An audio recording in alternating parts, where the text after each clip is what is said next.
Axé, sejam bem-vindos a mais essa semana aqui no curso Teologia de Umbanda. E aqui a gente vai falar da quinta linha de Umbanda. Por uma ordem de prioridade, a gente fala da lei e da ordem, onde estão assentados Pai Ogum e Mãe Iansã. É um par perfeito nessa linha de Umbanda, onde a lei e a ordem reinam em nosso universo. Tudo precisa de lei e de ordem.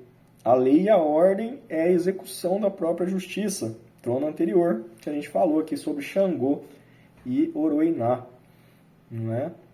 Então aqui, tudo no universo precisa de ordem, né? Quando a gente fala que a Terra gira em torno de si mesma, né? Ela demora um tempo para dar a volta no Sol, ela demora um outro tempo para dar a volta na galáxia, na Via Láctea, né? No Sol central da Via Láctea, que chama Alcione. E isso é uma regra, isso é uma lei, isso é uma ordem. Então está em tudo, né? Essa lei e essa ordem. Na nossa vida nós precisamos de lei e de ordem para manter um equilíbrio. E o equilíbrio vem no trono anterior, no trono da justiça, né? E para que haja o equilíbrio de fato, a gente precisa de ordem e de lei. Então Ogum, ele é o sustentador, ele é universal no trono da ordem e da lei. E Mãe Iansã é a cósmica, é aquela que repara, é a que dá direção, né? Muitas vezes na Umbanda a gente tem que aprender a analisar os casos, né? Tanto para nós mesmos quanto para as pessoas que vêm em busca. Quando a gente já está atuando como médiums, atendentes, né? Os consulentes, quando a gente atende outras pessoas dentro do terreiro e faz uma parceria na incorporação, né? Então a gente tem como ajudar de uma forma positiva nossos guias também. Então quando a gente consegue identificar, né, orientar também pessoas, né? Porque a gente não é médium só dentro do terreiro. Muitas vezes as pessoas vêm e perguntam as coisas pra gente fora do terreiro também, né? Não que a gente vai dar consulta essas coisas fora do terreiro, né? Até porque para quem é iniciante é até um pouco complicado, né? Você precisa ter uma maturidade mediúnica, conhecer todas as energias de todos os seus guias, ter uma maturidade mediúnica para fazer isso fora de terreiro, né? Onde você não tem aquela mesma estrutura, aquela mesma segurança, e quando você não tem essa maturidade, você acaba ficando vulnerável, né, a zombeteiros e etc. Mas, enfim, quando a gente está ali pronto, né, a ajudar e auxiliar, a gente precisa identificar o caso. Porque muita gente, muitas vezes, fala assim, vamos fazer um trabalho, vamos acender uma vela, vamos rezar, vamos orar, para que Ogum abra os caminhos, né? De fato, Ogum é o senhor da guerra, da espada, aquele que vai na frente, aquele que abre, não é? E Mãe Iansã é aquela que dá a direção, que mostra o caminho, né? Para que Ogum venha abrindo. Então, mas às vezes a pessoa já está com o caminho aberto. A gente identifica isso, né? Então, se ele já está com o caminho aberto, mas às vezes ele está meio paradão, às vezes está meio sossegadão, às vezes não está indo atrás, não sabe para onde ir. Então, nesse caso aí, você tem que acender uma velinha para a Mãe Iansã, na verdade, né? Porque você precisa de direção, você precisa de metas, de objetivos, saber para onde você vai. Porque se você não sabe para onde vai, qualquer lugar serve. Então, nesse caso, é Mãe Iansã que vai ajudar, que vai auxiliar. Velinha amarela para Iansã, coloca no alto da cabeça, consagra essa vela, peça que Mãe Iansã, os divinos orixás, nosso Pai Olorum, através de sua força, através da força de nossa Mãe Iansã, que ela possa nos mostrar o caminho, nos rodopiar com o seu vento, Senhora dos ventos, das tempestades, dos raios, né? Que possa nos rodopiar e mostrar a direção certa para a nossa vida, né? E se a gente consegue identificar que, na verdade, a pessoa está se movimentando, sabe para onde vai, mas está com as coisas trancadas, fechadas, amarradas, que o caminho não está aberto, aí sim, então a gente potencializa a energia de Pai Ogum na nossa vida. Velinha vermelha ou azul escuro, coloque no alto da cabeça, consagre da mesma forma e peça a nosso Pai Ogum, né, que abre esses caminhos diante da sua necessidade evolutiva, do seu merecimento, que esses caminhos sejam abertos para a fartura, para a felicidade, para a prosperidade, para a harmonia, enfim, para qualquer coisa que você precise em sua vida. E é isso, gente, é isso, é simples assim, né? Outra coisa que é bom falar aqui é que muita gente confunde também, né, as incorporações, e houveram algumas perguntas em box sobre isso, a questão dos nomes, né, dos Oguns, Ogum Beira-Mar, Ogum Yara, tem até a música, né, Ogum, Ogum Yara, Ogum Yara, salva os campos de batalha, salva a sereia do mar, Ogum Yara. Essa é uma qualidade de Ogum, né? Porque Ogum ele entrecruza com todos os outros orixás, entrecruza com outras orixás, essa energia, né? Até no trono anterior que a gente falou de Xangô, tem uma lenda de Xangô que fala que Xangô tinha 3 mulheres. Quando fala assim, né, gente? É uma forma humanizada da gente entender as energias, né? Porque Xangô, na verdade, não é humano, é uma energia divina. Né? Mas quando as lendas vêm para simplificar, para a gente tentar entender de forma humanizada esses orixás. Mas quando fala que Xangô tem 3 mulheres, quer dizer que ele vibra muito bem com 3 forças, né? Que é a Yansan também, Obá e Oroiná. Né? São 3 forças que vibram muito bem com o Xangô. E ele vibra também com todas as outras orixás e com todos os outros orixás. E assim acontece com Ogum. Ogum também entrecruza, né, com todos os orixás, com todas essas energias e forma uma outra energia. E essa outra energia tem nome.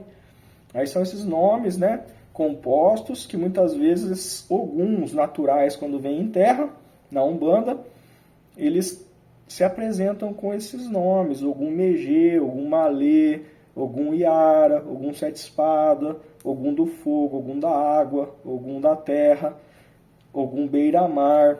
Então, e assim acontece com todos os orixás. Com todos os orixás. E aí o que acontece? Aí pode ser que venha se manifestar uma linha de caboclos, mas pode acontecer com todas as linhas de trabalho também, né? Vou citar caboclos aqui que é mais fácil, né? Linha de caboclo, vem a linha de caboclo com campo de atuação em Ogum. Aí o que acontece? Esses caboclos dão os mesmos nomes, porém tem o caboclo na frente, né?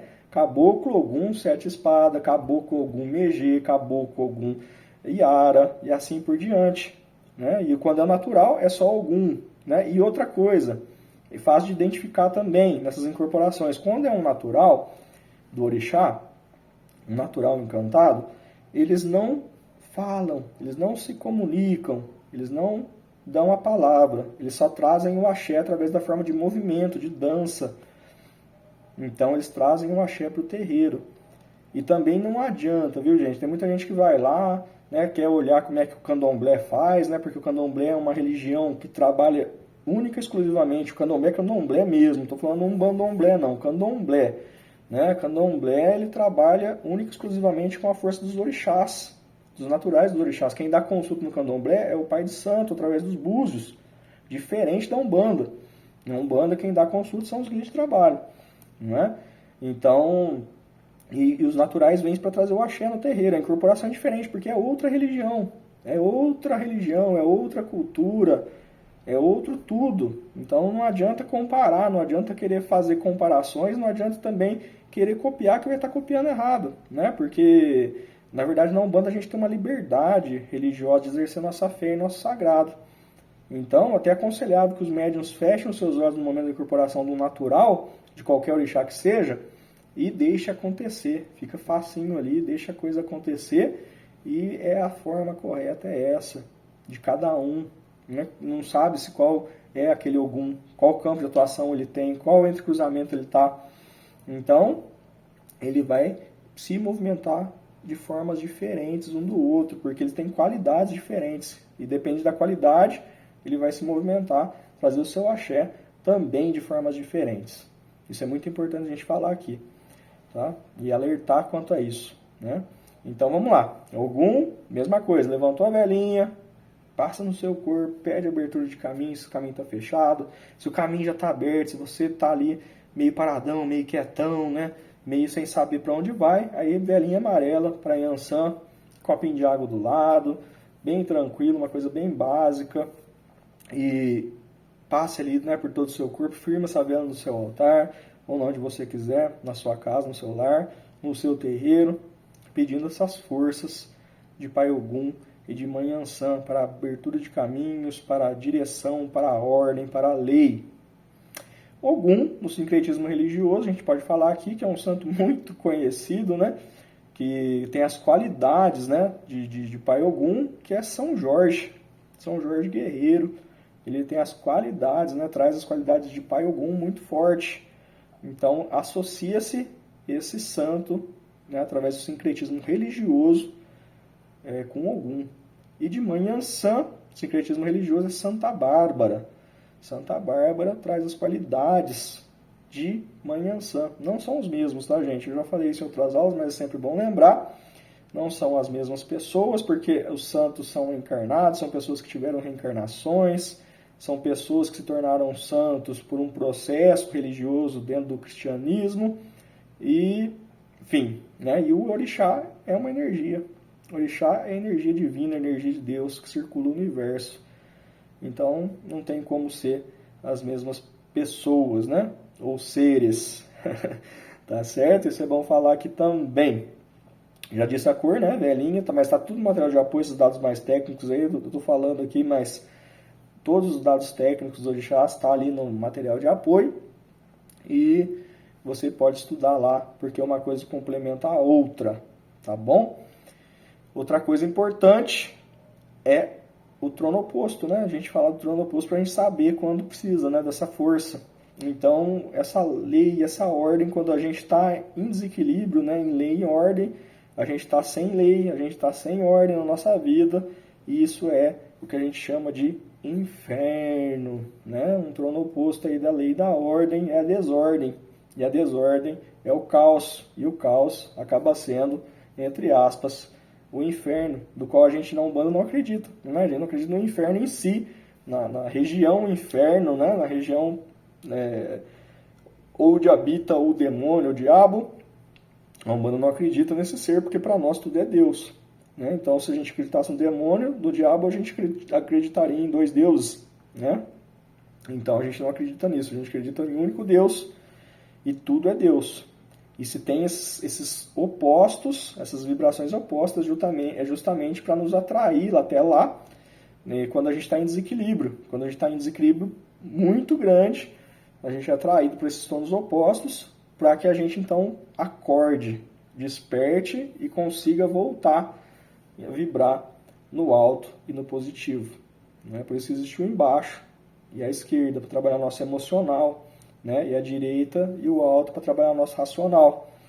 Então, quando a gente está em desordem, aí é o inferno. Tem uma historinha que eu gosto de contar, que eu já contei acho que em outras aulas, mas eu vou repetir, né, para a gente entender isso.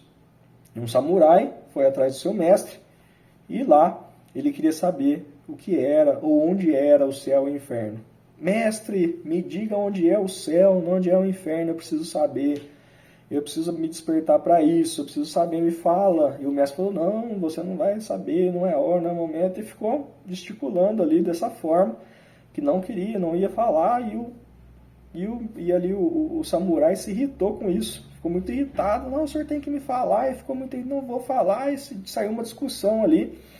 E até um certo momento que esse samurai saca da sua espada e aponta para o seu mestre, no momento de raiva, de desordem. Então, quando o seu emocional estava em desequilíbrio, né?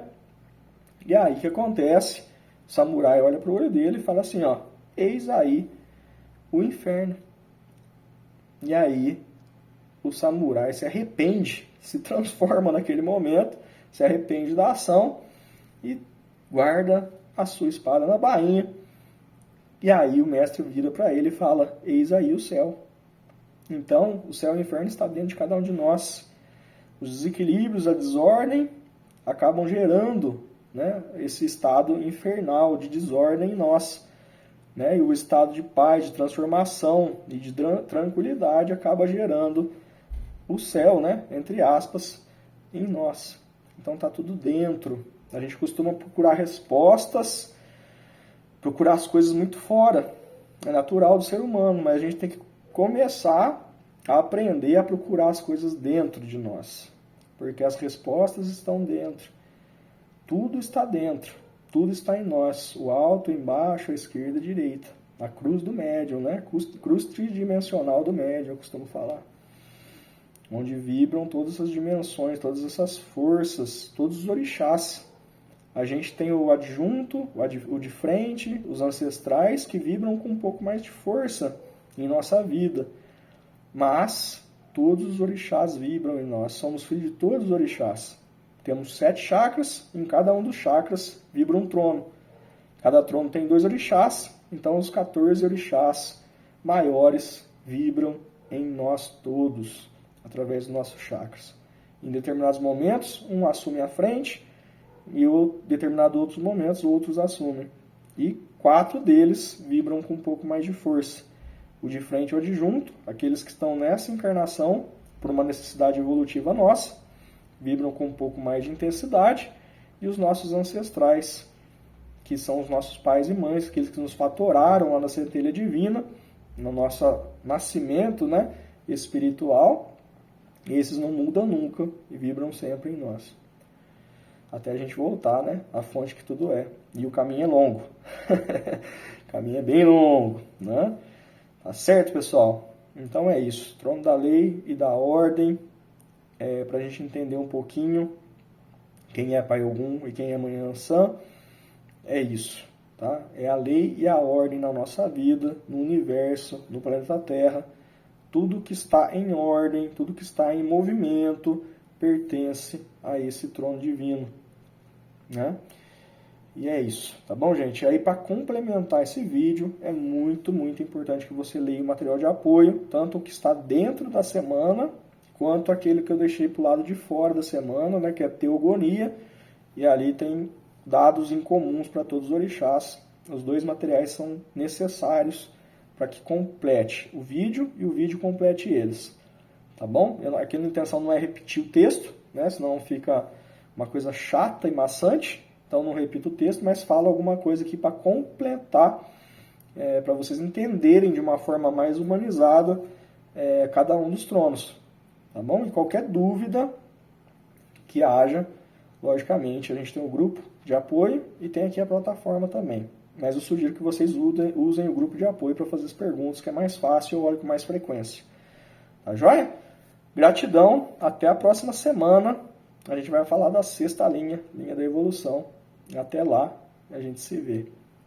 Axé.